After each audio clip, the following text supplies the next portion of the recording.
Hey, everybody, and welcome to Talking Hockey Sense. My name is Chris Peters. This is episode 71 of the podcast. So glad you could join me for it. We are going to have a lot of fun today because we are going to look deep into the future. Not that deep, really. We're going to look to the 2024 NHL Draft. However, that's going to be the primary focus of today's show. We're also going to get to your questions and talk a little bit about the 2023 NHL Draft, college hockey, college free agents. We got all sorts of different topics to hit today, but I did want to start with that 2024 draft because things are really starting to pick up. And we've talked all about Connor Bedard and Adam Fantilli.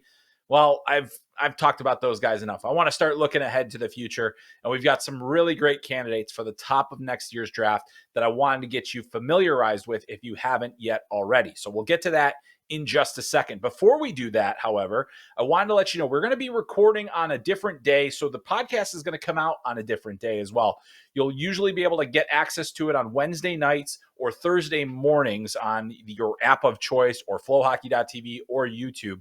We're going to be available in a lot of different places, so make sure that you are never missing an episode by subscribing either to the FloHockey YouTube channel, to FloHockey itself, or to your app of choice, and make sure that you hit that subscribe button and also leave a rating and review. It really does help a ton. I really appreciate reading them, for one, but it also allows us to get to more people. So if you're a fan of the show, make sure you let your fellow hockey fans know, and we will be coming out on a more regular basis. The show's going to have a different look if you've been watching us on video as well, which I'm really excited about.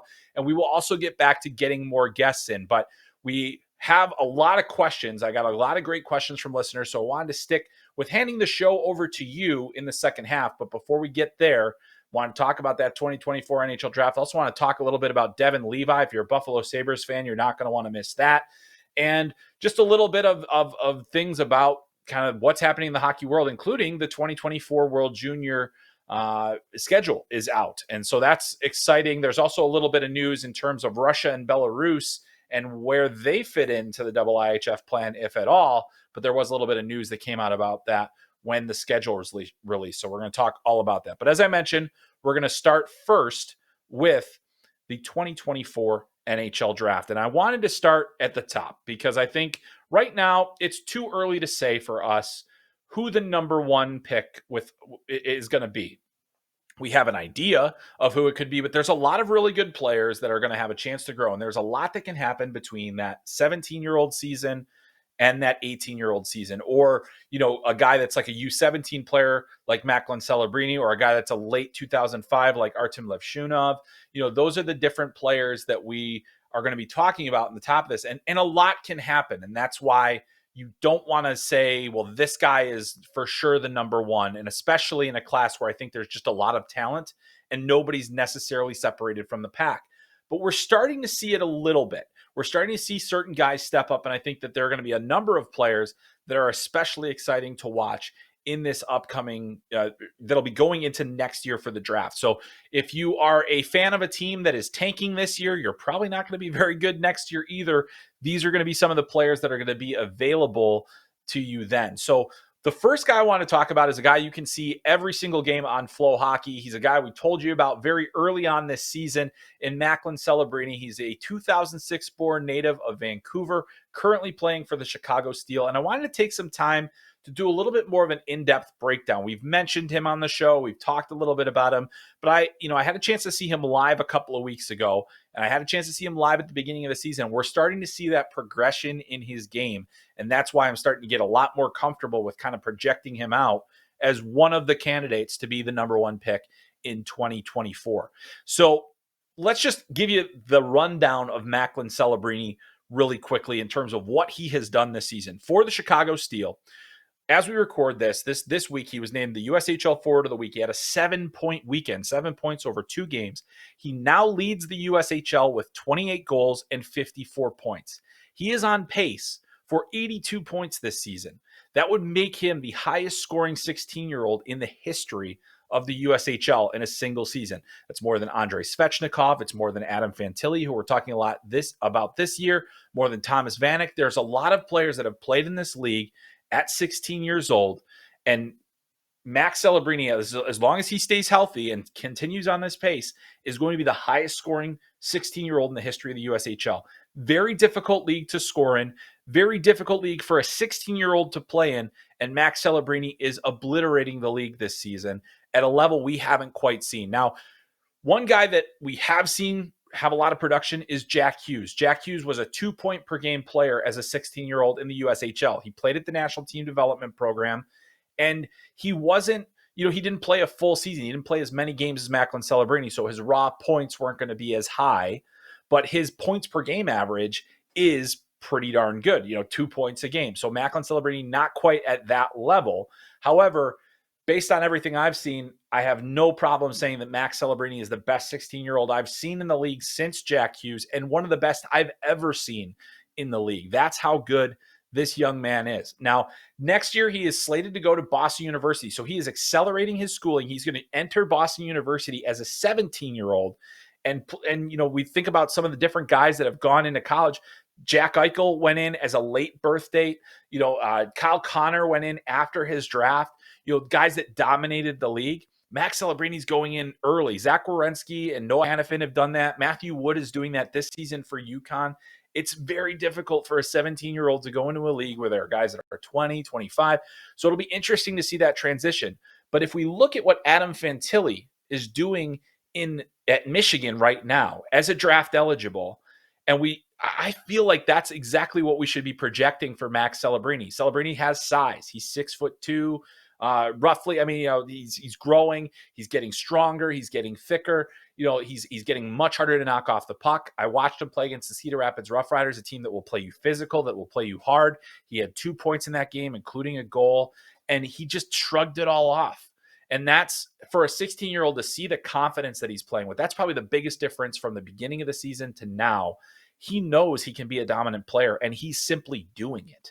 That's the amazing thing. You don't see guys do that at 16 that just take over games, and Max Celebrini can do that. I don't know if you had a chance to see, but if you go on any of the FloHockey platforms, YouTube, Instagram, Twitter, Facebook, you'll be able to see a goal that Celebrini scored this last weekend against Omaha, where he basically went end to end, went around 3 guys, went around the goalie, and scored an easy one. And later in that game, he had an incredible assist where he kind of put the defenseman in a spin cycle, found Jaden Perron down low for the one-timer, and he was able to get that goal, and it was an incredible play. That's kind of every weekend now for Max Celebrini. That is what he does, and it's so fascinating to watch that maturation process and to watch him go. And so for me, like I said, you have to be careful with projecting a 16-year-old. But if we look at what he's doing, in his rookie season, having 54 points, Adam Fantilli had 36 points in 49 games in his rookie season. He didn't really take off until the playoffs, and he was a goal per game player in the playoffs for the Chicago Steel as they won the Clark Cup. And now Celebrini in the same or a similar environment with good players surrounding him, guys like Perron that he's played on a line with. He's blowing away expectations for what's possible of a 16-year-old player in this league. And so assuming he stays on this trajectory, we're talking about a guy that is really an exceptional talent.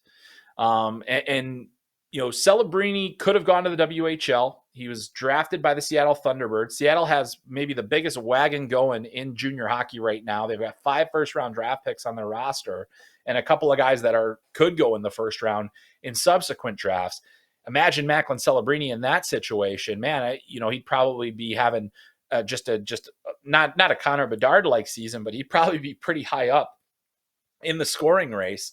But he wanted to go the college route, and he's going to go into a situation next year where he's going to be challenged. So fascinating to see about that. So I wanted to contextualize Celebrini a little bit more before we move on to our next player. And the reason, we talk about looking forward and looking at the various drafts.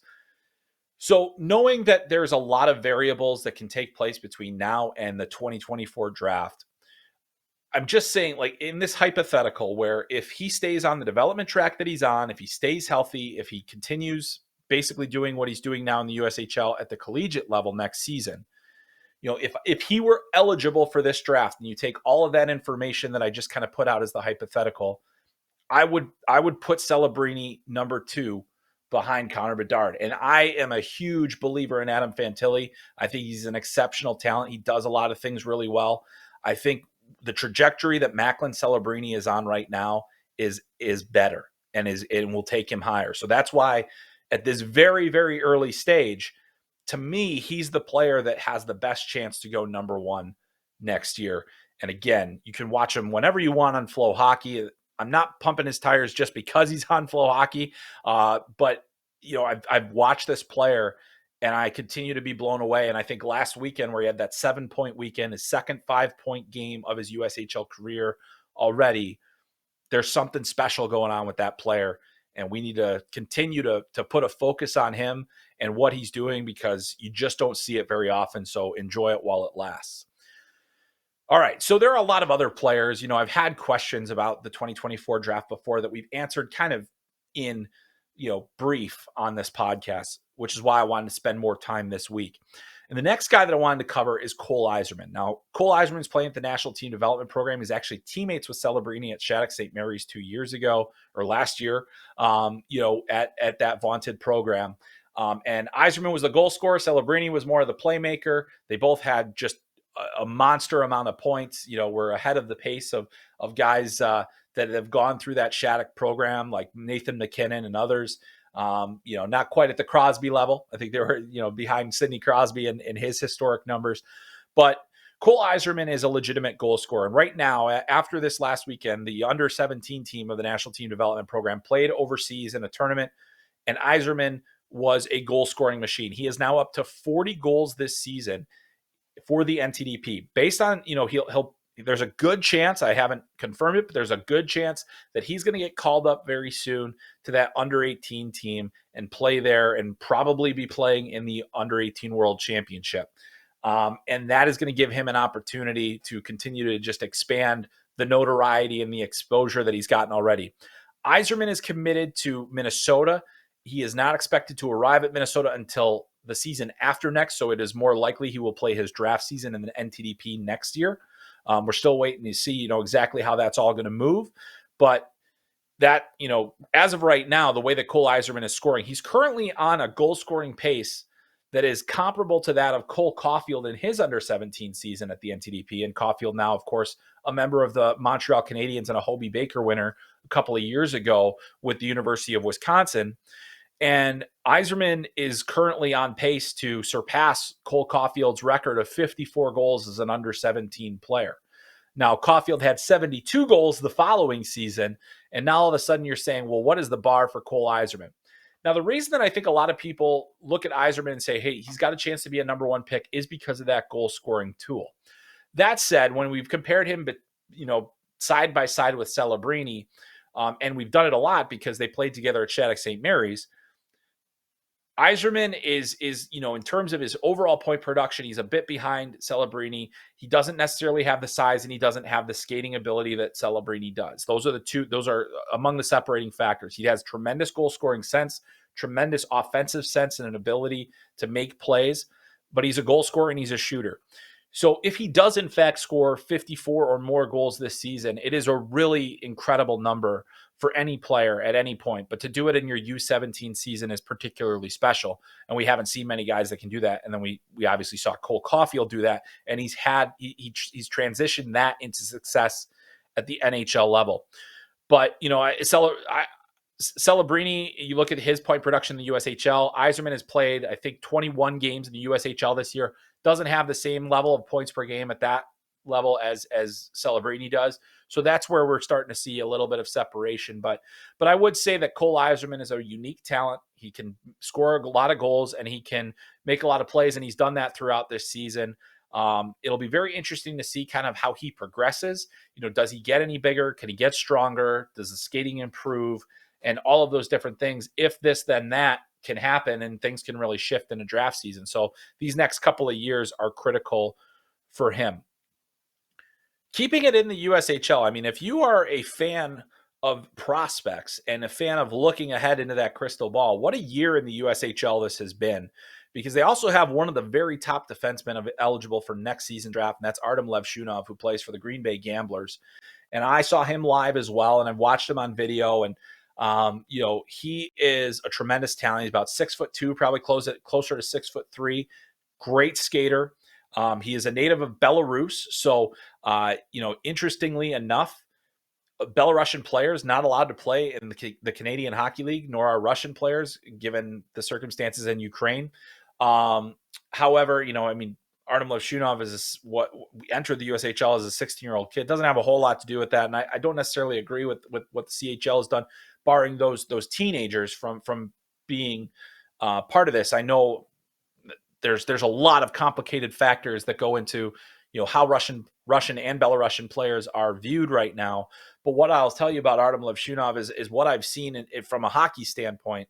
This is an exceptional talent. This is a guy that, playing at the same age as Owen Power did in his rookie season in the USHL, and Levshunov is one of those guys that, man, you watch him and he just screams NHL. You just see the size. You see he can get physical. He defends extremely well. He skates well. He's got good offensive sense. He's on pace for one of the top scoring seasons of a draft -1 defenseman. So I think that he's got a lot of the tools that teams are looking for. The other big thing is I just think he's a very intelligent hockey player. He understands how to play within his skill set. He understands when he needs to push the pace offensively, walks the blue line well, exits the zone well, gets pucks up ice extremely well. So he does a lot of really good things. And so Levshunov is one of those guys that I'm very excited to watch progress. We don't know exactly what's going to happen in terms of where he goes next season. And that's going to be kind of interesting to watch is, does he stay in the USHL, which will be possible for him? Does the CHL move things around and they allow players to come in? Very possible as well. They have an import draft that, they would work through. We've also seen a lot of Russian players and Levshunov is Belarusian, so a little different, but, Andrei Svechnikov did the year, his 15 or 16-year-old season in the USHL, moved on to the next level. There have been a few players that have done that and have had great success with that. So it's certainly possible for Levshunov to do that. But I'm really excited to see him just continue to progress, because what I've seen, I saw Owen Power at the same age in the USHL, and I feel like I'm seeing a lot of similar things from Levshunov. And this is, I mean, Owen Power went number 1 overall in his draft year, and we're looking at a player that is it's not out of the realm of possibility that he's very much in that discussion for next year's draft already. So pretty fascinating to watch. A couple other guys I want to touch on before we move on to other topics, but the first is Aron Kiviharju. You've probably heard his name a few times. He is a Finnish phenom, an undersized defenseman, but incredibly dynamic, moves the puck extremely well. Good skater. He's played in the Finnish Liga this year, and he's played, basically bottom pairing, sometimes second pairing minutes in that league, and has held his own. He recently played for Finland at the under-18 Five Nations, and they did very well at that tournament, and he's a big reason for that. He didn't play at the early season Five Nations with the U18 team, so but then didn't end up making their World Junior team, which was a bit of a surprise for a lot of us that he didn't play for Finland. And the Finns, of course, had an early exit, so I wonder if maybe he should have been there. Either way, that's a name to continue to watch. I think that to me, right now, I'd have him behind Levshunov, just because I think that Levshunov has a lot more projectable NHL tools. But Kiviharju's offensive sense, his ability to move pucks, outstanding, really outstanding. Also, another Russian player to talk about, Ivan Demidov, another late 05. He's currently dominating the MHL, which is Russia's U20 league. 51 points in 38 games for SKA St. Petersburg's junior team. Done very well. He's got a really good shot, but he's much more of a crafty playmaker. He's got tremendous vision, dynamic hands. I think he's going to be one of those players that, people get really excited about coming out of Russia. Even though, a lot of us are saying, what are we going to do with these Russian players? We're just having that same discussion about Matvei Michkov. Where are things in a year? Do NHL teams stay away from players like that? I don't think Demidov is in that Michkov discussion in terms of the quality that he brings, but he is a guy that you should be aware of for the 2024 draft. And one other guy I did want to point out to, and I'm going to, one guy I did want to point out in addition is Zane Parekh. Excuse me, Zane Parekh, who's playing for Saginaw in the OHL. He has 18 goals this season as a 16-year-old. One more goal will match the high watermark of a U17 defenseman in OHL history. So, I mean, he's on the verge of making history here. I've watched a lot of video of him. I like the way that he moves. I think he's got good mobility, does have a good shot. I think that there are areas of his game that are going to have to round out. It's not just all about goal scoring. I'd like to see him move the puck a little bit better, but on the offensive blue line, he is a threat. And on that note, I wanted to quickly talk about a question that we got last week that I wasn't able to get to last week, but wanted to get to it now because I think it's an interesting thought process or thought exercise. And this one comes from Matt.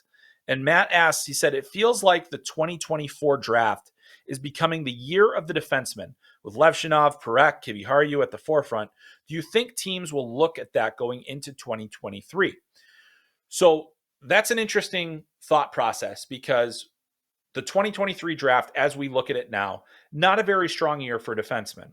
However, I don't think teams are going to go out of their way to adjust their boards because they know that there's a better class of defensemen coming in 2024. I think at any single draft, you don't operate on the thought of what's coming next year. You can't there are so many things that you can't account for on draft day 2023 and then think about draft day 2024. You don't know where you're going to end up in the standings. You don't know what you're, who you're going to sign in the offseason. There are too many variables. So I don't think teams are going to have that in the back of their mind. It is an interesting thing to bring up, but I don't think teams are going to have that in the back of their mind because they know that it's all about the here and now. And they'll take the best player on the board regardless. They won't structure their board any differently. Some teams might move guys here and there and say, hey, maybe we can get a defenseman in the second round instead of, trying to go for one here. Just ebbs and flows of the draft can change, but I don't think they're going to be thinking about 2023. But you are right, Matt. This is a very strong draft for defensemen. The 2024 draft is, whereas 2023 not looking as strong. So I do think that teams are at least going to, acknowledge that and think about that, but I don't think it's going to affect how they do things on 2023. A good question though, and certainly something interesting to think about. All right, as we, there are a lot of other players, and believe me, I wanted to just spend some time on guys that I've either watched recently or had some other notes on, and I've been watching more video of late as I prepare for this podcast and also for other things that I'll be doing on FloHockey. But I mean, that 2024 class, as exciting as the top four is this year, I do see a lot of things that I'm personally looking forward to watching in 2024. And, even 2025, we got guys like Michael Misa and James Hagans that we're able to watch on a regular basis at a high level in junior hockey. I mean, the future of this game is just so remarkably bright. And it seems like every single year, the skill level just gets better and better. And we have these great players that are coming in the NHL as a result. So a lot of excitement there.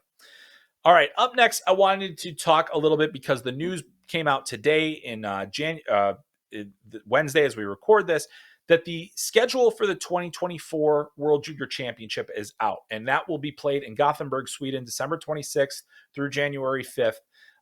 Really excited about that event, planning to go. And on top of that, though, the interesting thing about the schedule, the way things set up, Canada is in a group, and this is all based on how the end of the results from the last last World Juniors. Canada is in a group with Finland and Sweden. So playing Finland and Sweden in Gothenburg, in Sweden. I mean, it's going to be a hostile environment for that Canadian team. And I think that makes for a great tournament. The Canadians are going to have a really good roster. They're always one of the favorites, and they'll have to play against Finland and Sweden. But oddly enough, Sweden, which has a lot of control over the schedule, every single year, New Year's Eve is always that big Canadian game. It's usually against a rival. They tried to have it against the U.S. whenever possible. Well, those two teams are in separate brackets, and Sweden is the host, so they get to dictate a lot of the schedule. And Canada will be playing Germany on December 31st, so not a big-time rivalry game. And then it'll be Finland and Sweden in the marquee matchup of that game. The U.S. will also be playing Slovakia in the other bracket, so that's a bit of an interesting scheduling quirk. We won't get the big Canada New Year's Eve game that we've been so accustomed to, and that is part of the tradition of this tournament, but that's the way it goes, and the host gets to make that rule. But the other reason I wanted to bring this up goes back to something that we talked about recently. Russia and Belarus are not allowed to play in international hockey because of what's going on in Ukraine, because of the invasion of Ukraine. And that is certainly remains top of mind. But in the release that the IIHF sent out about this World Juniors is that the schedule is subject to change if Russia and Belarus are reintegrated. If that does happen, and I don't think it's very likely, because I don't know if you guys have been watching the news, things aren't exactly getting better in this conflict in Ukraine. And there's a lot of, the thing about this is that the IIHF has certainly always had a strong relationship with Russia. It is a massive moneymaker within the IIHF umbrella. Not having them is detrimental to the business of the IIHF. But what's going on in Ukraine is obviously bigger than hockey. I don't think that any of the member organizations, not USA, not Canada, certainly not Finland, certainly not Sweden, certainly not Czechia or Slovakia, would be on board with Russia and Belarus being allowed to re-enter at this point. Things can change. I think that's what the IIHF is hoping, is that things will change. But I don't see a scenario in which Belarus and Russia get reintegrated into the championship level this season. Could happen next year. I will tell you, as much as you want to believe and hope that the IIHF will continue to do right and not, by the international sporting community, by not allowing Russia to or Belarus to compete due to what's going on, there is going to come a time where eventually that decision is going to be made, and eventually they will be allowed back in. And so that'll be interesting to see kind of how that process works. I just have a really hard time seeing it for 2024, but that the IIHF put that in their press release to just let everybody know, hey, Russia and Belarus might get let back in. That definitely raised some eyebrows. Certainly mine. It's something that I'll be monitoring very closely as we move towards that 2024 World Juniors. We're going to get to your questions in just a minute, but before we get there, I wanted to switch gears and talk a little bit about college hockey, and we will have some college hockey questions in our Q&A session here in just a bit. But I wanted to pause for a second and talk about Devon Levi specifically. Talked about him before on this podcast. To me, he's the best goaltender in college hockey and has been for the last 2 seasons. I thought that he should have won the Hobey Baker last year. He did not. He did not even make the Hobey hat trick as one of the top 3 finalists. However, he then won the Richter Award as the top goalie in the in college hockey last year. So we had a different Hobey Baker winner as a goalie and and the Richter Award winner was different. Now, I was starting to think that Devon Levi didn't have a prayer at capturing the Hobey this year. He kind of had a bit of a lull in the middle of the season, I actually wrote a story about Devon Levi talking about how he's, continuing to separate from the pack. He had a really great start to the year, and I'm pretty sure I jinxed him because after that, he had like 5 or 6 straight starts where he was just allowing a lot more goals than he normally would.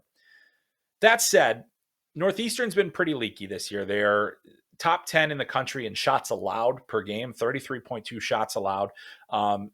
Levi has had a number of games where he's had to stop 35 or more shots this season. I think 9 or so where he'd had to stop 35 or more shots in a game. So that's games above the amount of shots they've allowed of their average. And that is something that I think has to be taken into account. Now, Northeastern just won the Beanpot. Do they win the Beanpot without Devon Levi? They did last year. TJ Semptimphelter came in, and Semptimphelter ended up transferring and is now at Arizona State, but he came in and won him the Beanpot last year. But as I watched Northeastern this season, I just continue to see that Devon Levi is something different. He is a goalie that can absolutely put a team on his back and give them an opportunity to win. And you look at that, the Buffalo Sabres have to just be thrilled with his development over these last couple of seasons. I don't think that they should mind too much that he's getting a lot of extra work at Northeastern where they are a little bit leaky and he has to be better. It challenges a goaltender, and I think that he's taken on that challenge and he's run with it. The other thing about Levi is he's below average size for a goaltender at least at the NHL level. That will continue to be a narrative around him, and I think it's not insignificant. But I think what we've seen with him and what we've seen with guys like Dustin Wolf in the American Hockey League and UC Saros, undersized goalies, there are outliers. There are exceptions to the rule. And I do feel that Devon Levi is one of those exceptions to the rule. I think his competitiveness, his intelligence, his ability to make plays, pre-shot reads and really, control rebounds, play extremely well down low and be just absolutely competitive and never give up on a puck. To me, he has all the traits of an NHL number one goalie, except for size.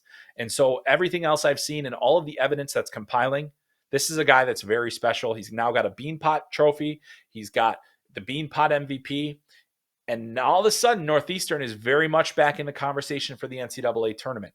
They're not there without Devon Levi. So if you are a Buffalo Sabres fan, I hope you're enjoying it, because in his last 9 games, Devon Levi has a .947 save percentage, and his save percentage over the entire season is over .930. So this is a very special hockey player, and I'm looking forward to seeing him as he progresses in his career. All right, you guys have waited long enough. I've rambled long enough. I want to now turn the show over to you so that you can let me ramble on what you want to hear about. And we are moving into our Q&A. And our first question, we're gonna cover a lot of different ground here. We've got college, we've got recruiting, we've got NHL draft, we've got it all. So we're going to try to get a lot of different things hit here. But let's start with Andreas here, because he asks, hey, Chris, how does this year's pair of National Team Development Program top 6 centers, Will Smith and Oliver Moore, compare to last year's of Cooley and Nazar? How would you rank all 4? Thanks. Great question, Andreas. It's a very tough one to answer because I think that they're all pretty different. I think they all play the game a bit differently and have different traits. With Logan Cooley and Frank Nazar, you've got 2 very dynamic, very quick players, guys that can make a lot of plays and play very well. With Will Smith, you've got a more cerebral and still also dynamic, but very smart hockey player. And then Moore is one of the best skaters that you're going to see. So to answer your question specifically in terms of how I would rank them, I still think that Logan Cooley is an exceptional talent. I think he does all the things well that you need to do. I don't think the size is going to hold him back necessarily as a center, because he's a competitor. He's tenacious. He's good off the puck. He still needs to clean up some of his puck decisions. No question about it. He tries to do too much sometimes, but I still have him as number 1. I think that the speed factor that he brings, the skill level that he brings, the ability to play the game at pace, I think is a huge value add for any team. Right after him is Will Smith. I think Will Smith is we've talked about on this podcast, I've compared him to Trevor Zegras. I think he's dynamic. I think he's highly skilled, and he's also highly intelligent. Tremendous vision, makes plays all over the ice. I think he's continuing to get stronger, and as he does and improve the defensive elements of his game, it's only going to be better from there. The next guy I'd have on the list is Oliver Moore. So from this year's team, Oliver Moore, you look at his point totals, not very comparable to Will Smith, but that's what happens when you're the number 2 center. You're not going to have the better line mates. You're not going to have every advantage. You're not going to be on the first power play unit. Oliver Moore has to do a little bit more to get his points. So don't look at his production. Simply look at what he does on the ice. And it's just, he still produces. He's got skill. He can score. And he's one of the fastest players in every single game he plays, if not the fastest. And that is really a separating factor. A lot of American-born players that are good two-way centers that have, defensive responsibility, but certainly some skill and also play with some pace, they get compared to Dylan Larkin. Oliver Moore is the first guy that's actually come along that I said, that kind of looks like Dylan Larkin, the way that he plays. And certainly Dylan Larkin, an all-star, a guy that has been a number 1 center in the league, a captain of the Detroit Red Wings. I think Oliver Moore is in that kind of vein. And I think he's going to be a top 10 pick this year. And then after that, you've got Nazar, who was injured for almost all of the season. He just came back last weekend, scored in his second game. He's dynamic. He's a bit undersized, but he's a Chicago Blackhawks draft pick. And he's a guy that I think will continue to ascend. He's got all sorts of good tools. He's very confident. I think more development time is going to do him some good. And I'm really looking forward to seeing what he brings to the table. But that is a guy where, I have him 4th on that list, but I mean, we're talking about 4 really good players. And that's kind of how I would break that one down. So thanks, Andreas, for that question as we move on. But we're also going to get a little bit more Will Smith talk here, because Bert asks us, he would love to hear some more talk about the US NTDP line of Boston college commits. What are the reasons most scouts' rankings have Gabe Perreault much lower than Will Smith or Ryan Leonard? Bonus question, who are Chris's top 5 draft-eligible prospects in the USHL? For that last part, I'm going to have to leave you with a cliffhanger, because my draft rankings will be coming out, and there will be at least 5 USHL players on that top 50. There's probably going to be more. The way things are going this year, there are a lot of really interesting and intriguing prospects. But to get back to the initial part of the question, which is about the NTDP's top line of Will Smith, Gabe Perreault, and Ryan Leonard, probably the best line in junior hockey. Perreault is near 2 points per game. You've got Will Smith at like 1.9 points per game, and then Ryan Leonard had a sensational Five Nations just a couple weeks ago, or last week, and that was a great last impression. I believe he ended up with 2 hat tricks in that event, and just really started to put things together. They're all different, which is really fascinating. You've got the brawn of the line is Leonard, who's 5'11" but burly and very difficult to knock off the puck. He's got a tremendous shot. He gets to the middle well.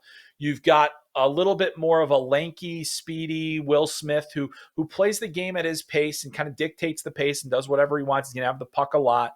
And then you've got Gabe Perreault, who is a bit of kind of like he's one of the smartest players in this draft. No question about it. His hockey sense is off the charts. His vision is exceptional. He makes a lot of plays. He's been scoring a lot of goals lately.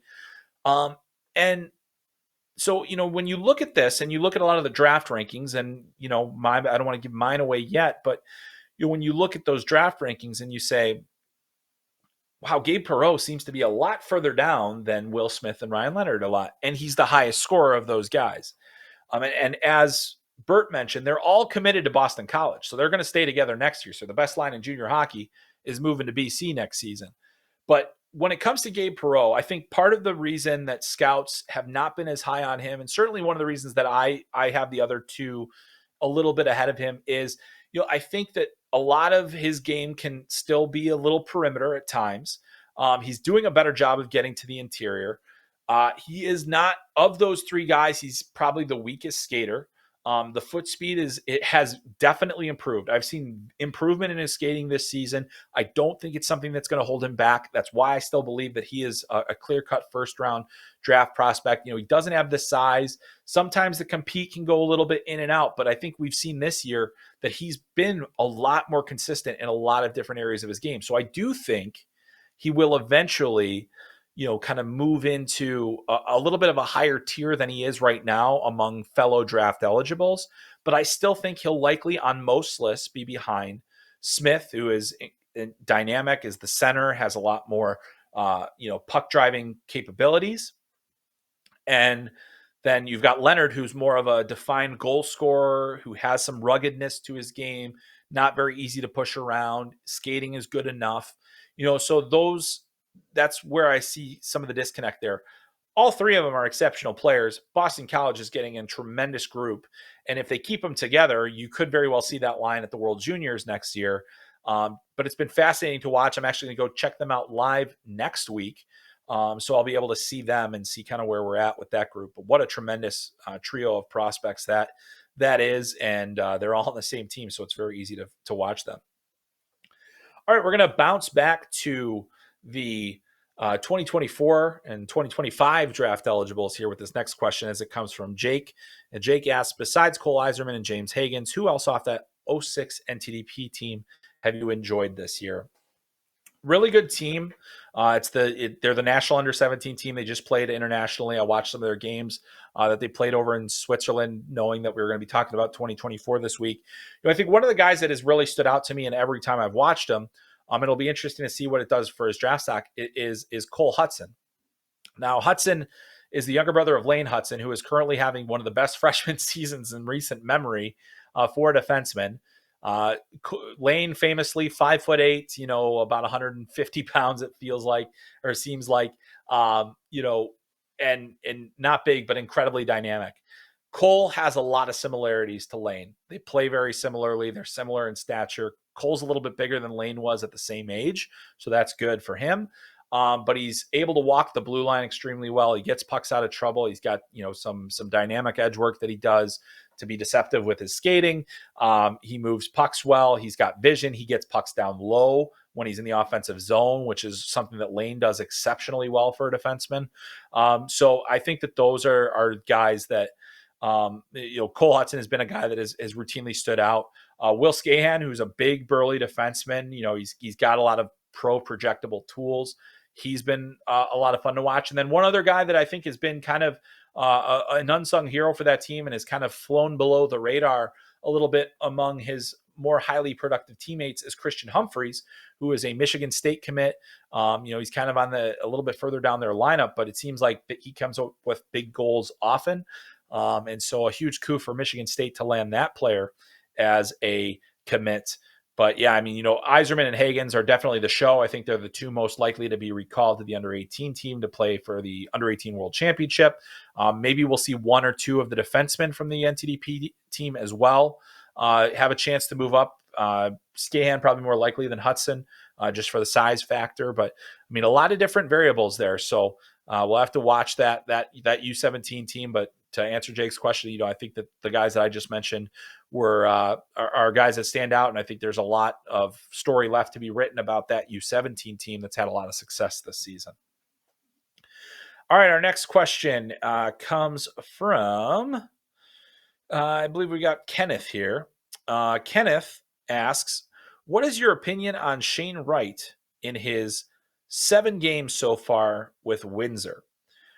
So we got this question last week. So Shane Wright, this is a little slightly outdated, but either way, what I think we've seen from Shane Wright? We've seen a guy that's where he's supposed to be.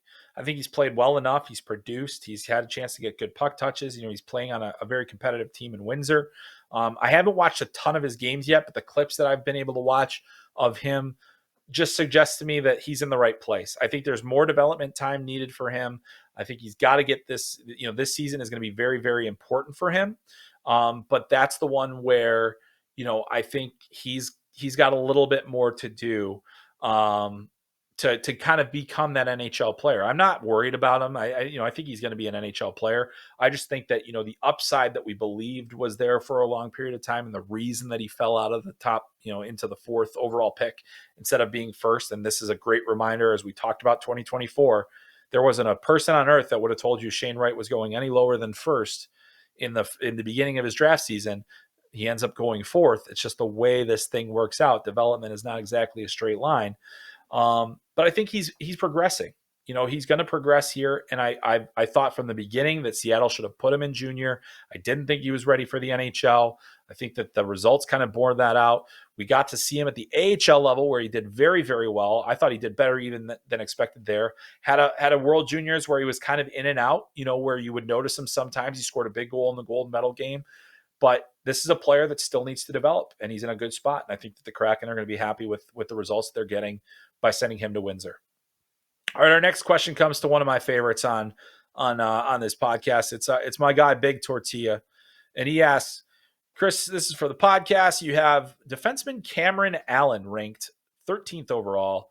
I've seen others have Mikhail Gulayev ranked higher. I believe you have him ranked 20th. What is it about Allen's game that you like over Mikhail? Thank you. Well, I haven't had an updated draft rankings since November, so that's a little bit outdated. Cam Allen has been one of the guys that has kind of slipped further than a lot of us expected him to. Probably not going to be a first-round draft pick this year. Last year as a rookie, he looked like he was on track and on trend to be a really solid player and a big-time player for this draft. But I think that, right now, he's kind of fallen. Gulayev is a really interesting player. I think Gulayev is actually more the player that I thought Cam Allen was going to be. Gulayev is a dynamic skater. He's got good offensive sense. What the question about him right now is, where does he end up in the draft? Does he go in the first round? Are teams scared because, you have some nerves about trying to acquire a Russian player? There are plenty of Russian players in the league right now. So I think most teams are willing to take on the risk if they feel the player is good enough. And I think there are going to be some teams out there that view Gulayev as a dynamic offensive presence. A lot of teams were not shy about, last year, the Ducks were not shy about picking Pavel Mintyukov. He was playing in North America, so it's not a really apples to apples comparison. But I do think that there are going to be teams that are going to find Gulayev in that mid first round range and like him there quite a bit. All right, we're going to move on to our next question. This comes from our pals at the Centennial podcast. And they ask, what are your thoughts on Senators prospect Stephen Halliday? Looks to be having a good college season so far. Stephen Halliday is actually having a great college season, and I think it's not anything that's unsurprising. He was a guy that entered the USHL with a lot of fanfare.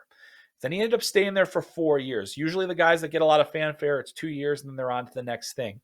Halliday made some changes in, where he was going to go to school, ends up at Ohio State, and he has had a very strong freshman season this year. And he's been one of the better freshmen in the country so far. He's got 31 points in 30 games, 7 goals, 24 assists for the Buckeyes. And I have watched the Buckeyes a few times this season. I think the thing with Halliday is no one has ever doubted his ability to produce, his ability to play. He's a highly intelligent player. The question is does he have the feet to do it at the NHL level? That is going to be the thing he has to continually prove. Now, I think that you're going to get some free years of development with him at Ohio State, which is a team that's in the hunt for an NCAA tournament berth. He's a big part of that. He's in a really good spot. He took all that extra time in the USHL, became the all-time leading scorer in the history of the Dubuque Fighting Saints franchise, and now he's at this opportunity where he is continuing to progress.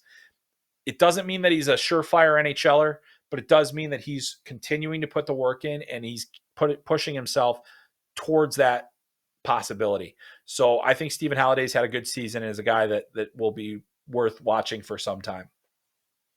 All right, our next one comes from Jackson, I believe here. I think the next one we have comes from our giant lady squirrels. I don't know if that's your real name, but if it is, we're gonna get to the bottom of that. Let's talk about Eric Portillo here. Here's the question: what organizations would be a good match for Eric Portillo?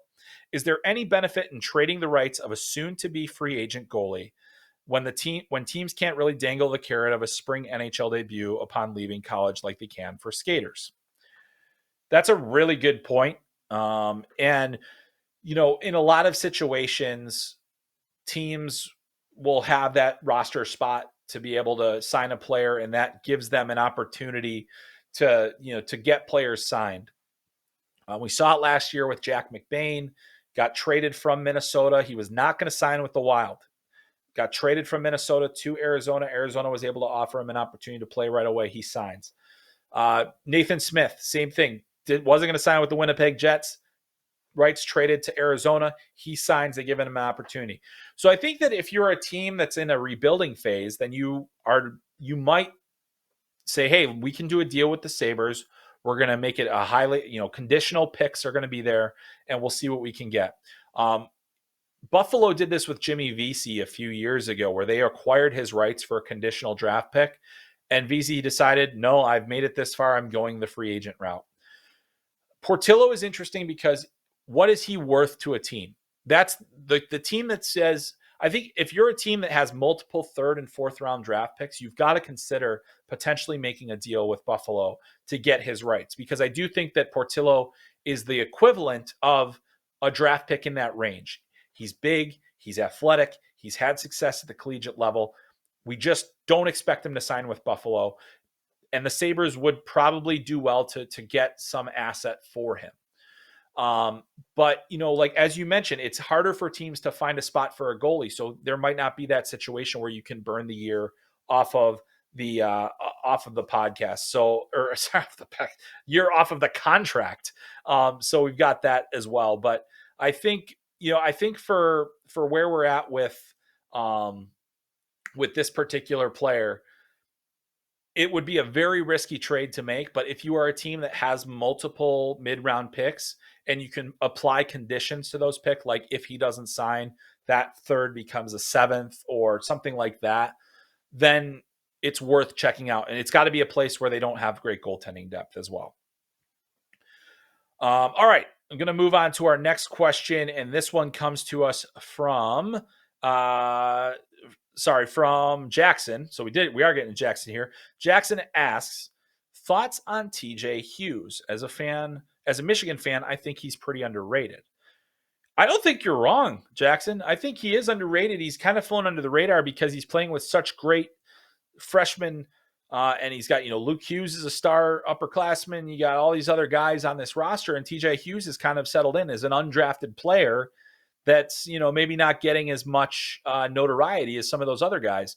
But taking a look at Michigan stats this season, TJ Hughes is a top 4 scorer for that team. He's got 29 points in 28 games. He played for that Brooks Bandits team last year that had such exceptional success at the Alberta Junior League level. Both TJ Hughes and Ryan McAllister have been 2 of the top freshman scorers. Now, they're older freshmen as well. Hughes is not a true freshman. He's a 2001 birth year, so he's older than your average freshman. But that has allowed him to make an immediate impact at the collegiate level, playing a lot of minutes for Michigan. And I agree. I think he's underrated. What I also think is NHL teams are taking notice of what he's doing at Michigan. I think they were a little hesitant to buy into what he was doing at the AJHL level and saying, wow, he's an older junior player. He's having a lot of points. Now he's proving it at the college level, and that is going to bring a lot of interest from teams looking at him as a college free agent. So don't be surprised if there are some offers out there for TJ Hughes at the end of this season. And he could be tempted to be a one-and-done player. Now, if I'm TJ Hughes, I might decide to come back for another year, be more of the guy at Michigan, see who else is leaving, and then make a decision that way. But as a free agent, he's going to have his pick of teams, and I'm sure there are going to be a few teams that are going to try to toss him a contract as soon as this spring. All right, we have one more question, and it is college hockey related, and it is timely because I'll explain after I throw this question up. This one comes to us from Jeremy, and he asks, which 0.6 second game was more fun and more shocking? Minnesota, North Dakota at the 2014 Frozen Four, or Saturday's University of Michigan game winner over Michigan State in Detroit? Well, I will always, it's a great question, because if you didn't see, Luke Hughes scored a buzzer-beating goal in overtime for the University of Michigan over Michigan State at Little Caesars Arena in front of a record crowd to win the Iron D, which is the Duel in the D trophy. And Luke Hughes, this thing was about to go to a shootout, and Luke Hughes manages to score as time expired. And you don't get a ton of buzzer-beating goals, but as Jeremy mentions, this was 0.6 seconds. And you may recall back in 2014, Justin Hull scoring with 0.6 seconds remaining on the clock to eliminate North Dakota. That was, to me, the bigger and the more shocking and the most incredible thing. I think 0.6 is just a number that is now synonymous with Minnesota. You see some fans even have in their profile pictures the 0.6 still from that, because it was again, these are two great rivalries that we're talking about, Michigan State. But I think that Minnesota North Dakota game, those were very evenly matched teams. The stage could not have been bigger. Oh, just a fascinating thing to watch. And boy, it makes college hockey great, doesn't it? What we saw in these two things. So really fun to see. But, we've talked a lot. I've talked a lot. Next week, hopefully we'll talk different, get some other people and some other voices in here. But as I mentioned, don't forget, new nights. You'll be able to get this podcast Wednesday nights and Thursday mornings on your app of choice. Make sure you stay tuned for that. Subscribe if you never want to miss an episode. Make sure to hit us up on YouTube and on FloHockey.tv. If you haven't yet, subscribe to FloHockey. Lots of great hockey action. We've got the CCHA, Atlantic Hockey, and CHA tournaments coming up exclusively on FloHockey. Be able to watch all those actions with auto bids on the line to the NCAA tournament. As always, ECHL and USHL also available. And with your FloHockey subscription, you get access to everything like Flow Wrestling, all the other great sports, tons of great college sports on the platform. So make sure you get that subscription as soon as possible. I want to say thank you to everybody that tuned in today. Thanks to everybody for all the questions. My thanks to Nico for producing today as well. So I hope you guys enjoy the new look of the podcast. I hope you like the new time, and hopefully in the very near future, some new segments that we're going to roll out and lots more guests. So plenty more to come right here on Talking Hockey Sense. But for now, that's going to do it. Thanks again for joining me. My name is Chris Peters. This is Talking Hockey Sense. We'll see you next time.